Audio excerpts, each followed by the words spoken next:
பண்ணாத உறவு பண்ணி பிள்ளை சின்னவனு பண்ணி போட்டாங்க. அவ சொல்றதில்ல கேட்டா கண்ணுல ரத்தம் வந்துருங்க. அவ்வளவு உடல் ரீதியான கொடுமை, பண ரீதியான கொடுமை, மன ரீதியான கொடுமை எல்லாம் பண்ணிருக்கிறாங்க. வீட்டுக்குள்ள போனா கேட்ட பூட்டி வச்சுக்கிறாங்க, காம்பவுண்ட் பூட்டி வச்சுக்கிறாங்க, வெளியில திறந்து விடுறது இல்ல. நகையெல்லாம் என்ன கம்மியத்தை போட்டு வந்துக்கிறேன். அப்பா அவ்வளோ 500 ரூபான்னு போடுற 300 ரூபான்னு போடுறாரு. நகையெல்லாம் என்னாச்சு?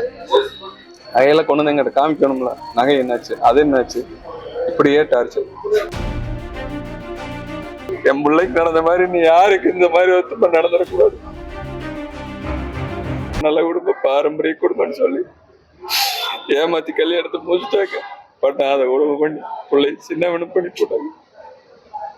போய் கல்யாணம் முடிச்சு 5 நாள்லயே வீட்டுக்கு தட்டி விட்டாங்க. என்னடா பிரச்சனைன்னு கேட்டா அவ சொல்றதில்ல கேட்டா கண்ணுல ரத்தம் வந்துருங்க. அவ்வளவு உடல் ரீதியான கொடுமை, பண ரீதியான கொடுமை, மன ரீதியான கொடுமை எல்லாம் பண்ணிருக்கிறாங்க. அப்போ நான் என்ன சொன்னேன்னா, தங்க குடும்பம் புதுசா இருக்கு, போய் நீ அனுசரிச்சிருன்னு சொன்னாங்க. 10 நாள் கழிஞ்சு வந்தாங்க.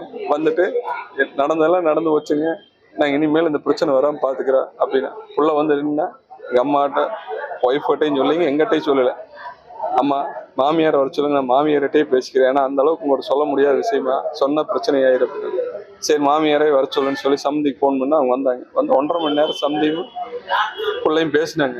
பேசி போட்டு அவங்களே வெளியில் வந்து சம்மந்தி இனிமேல் இந்த மாதிரி தவறு நடக்காதுங்க, என்ற பையனை நான் இப்படி இருப்பேன்னு நானே நினச்சி பார்க்கல, நான் பார்த்துக்கிறேங்க, இனிமேல் இந்த தவறு நடக்காதுன்னு சொல்லி கூட்டிகிட்டு போனாங்க. சமாதானப்படுத்தி கூட்டிகிட்டு போனாங்க.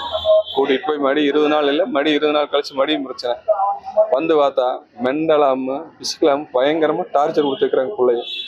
அவள் அப்பயே மனசு உடஞ்சு மடி அப்பாவை கூப்பிட்டு எங்கிட்ட வந்தான். நான் வந்துட்டு என்ன ஏந்தாங்க ஊரா நல்ல குடும்பங்கிறாங்க, பையன் ஒழுக்கமான வைய, தண்ணி தவிடு ஓடாத வைய, நீ தான் அனுசரிச்சிருக்கணும் ஜாமி, குடும்பம்னு இப்படித்தான் இருக்கு அப்படின்னு சொல்ற. அப்பதான் புள்ள சொல்றா, அப்பா அவங்க உங்ககிட்ட ஒரு மாதிரி நடிக்கிறாங்க, எங்கிட்ட ஒரு மாதிரி பிகேவ் பண்றாங்க, வெளியே ரிலேஷன் கிட்ட ஒரு மாதிரி பிகேவ் பண்றாங்க, வீட்டுக்குள்ள போனா கேட்ட பூட்டி வச்சுக்கிறாங்க, காம்பவுண்ட் பூட்டி வச்சுக்கிறாங்க, வெளியில திறந்து விடுறது இல்லை.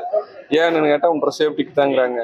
என்ன அப்படியுமே சேஃப்டி, பகல்ல வந்து என்ன தூக்கிட்டு போயிடணும், வீட்டுக்கு அதை திறந்து சமையல் போய் இதை பண்ணக்கூடாது, அதை பண்ணக்கூடாது, இதை தொடக்கூடாது, பூஜை ரூம்ல போய் தெய்வம் போடக்கூடாது, ஓடு 4.5 கோடி ரூபா ஓட்டு கட்டிக்கிறேன் அப்படின்னு சொல்லி, அதாவது என்னென்னதான் மென்டல் டார்ச்சர் கொடுக்கணும் அத்தனை டார்ச்சர் கொடுத்துக்கிறாங்க. எல்லாம் கொடுத்து போட்டு நகையெல்லாம் என்ன கம்மியத்தை போட்டு வந்துக்கிறேன். அப்பா அவ்வளோ 500 ரூபான்னு போடுற 300 ரூபான்னு போடுறாரு. நகையெல்லாம் என்னாச்சு? நகையெல்லாம் கொண்டு வந்து எங்கிட்ட காமிக்கணும்ல. நகை என்னாச்சு? அது என்னாச்சு? இப்படியே டார்ச்சர். பையனுக்கு தொழில் இல்லை, அங்கெல்லாம் 100 கோடி ரூபா ஓட்டு பையனுக்கு தொழில் செஞ்சு கொடுத்துக்கிறாங்க பிள்ளை வீட்டுலேருந்து. நீங்கள் என்ன பண்ணிக்கிறீங்க? இப்படி எல்லாம் பேசணுன்னா புள்ள எங்கிட்ட சொன்னான். அப்புறம் நான் என்னன்ட்டு, தங்க போக வேண்டாம், இங்கேயே ஏறு, என்னவா இருந்தாலும் பார்த்துக்கலாம் அப்படின்னு சொல்லிட்டேன். பார்த்தா என்னென்னமோ கொடுமை நடந்திருக்குதுங்க. எல்லாம் வாய்ஸ் ரெக்கார்டா போட்ட புள்ள உசரம் வச்சுட்டேன். என்ன சொல்றதுன்னு தெரியல. அத்தனை அட்டுவலையும் பண்ணிக்கிறாங்க.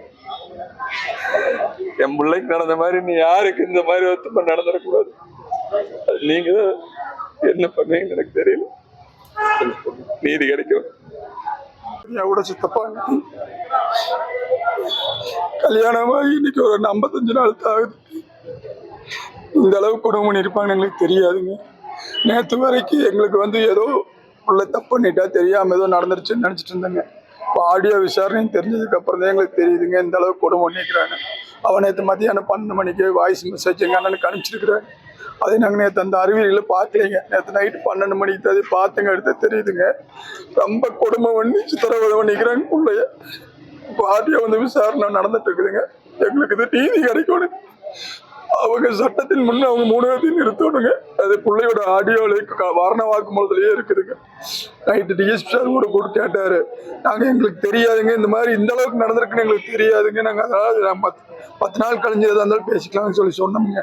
ஆனால் நைட்டு 12 மணிக்கு இந்த வீடியோவில் இப்போ ஆடியோ பார்த்துங்க எடுத்து தெரியுதுங்க இந்த அளவுக்கு குடும்பம் நடந்திருக்குது. அவங்க சட்டத்துக்கு முன்னே அவங்கள நிறுத்தணுங்க. அதுதான் எங்களுக்கு நீதி கிடைக்கணுங்க. எங்களுக்கு செய்திகளை உடனுக்குடன் தெரிந்து கொள்ள உடனே சப்ஸ்கிரைப் பண்ணுங்க.